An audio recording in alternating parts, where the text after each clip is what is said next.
Things aren't looking great for Defense Secretary Pete Hegseth, with articles of impeachment now being filed and lawmakers from both parties fed up. They've had enough. They are becoming more and more frustrated and concerned with his actions and decisions.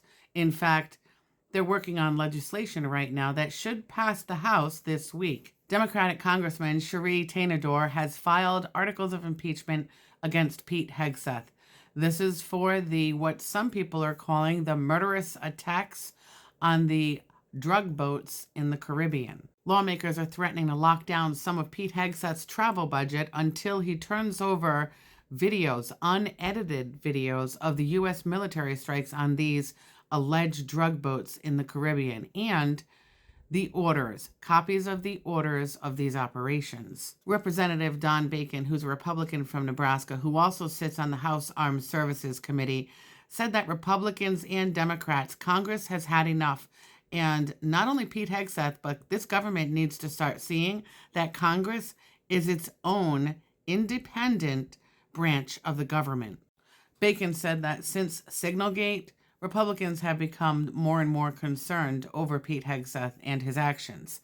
Now, both the House and the Senate have a proposed bill. This bill is called NDAA. The National Defense Authorization Act calls for more transparency, real transparency.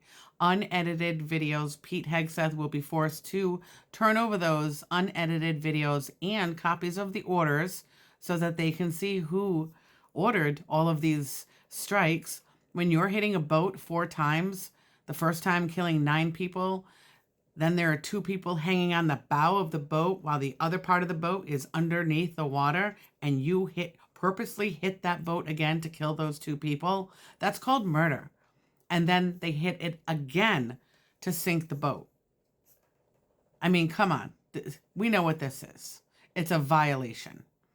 Now, this bill, will in fact force him to hand over all of the unedited footage and the orders of the operation.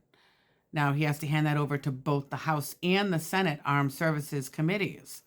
And until he does, he loses 25% of his travel expense money.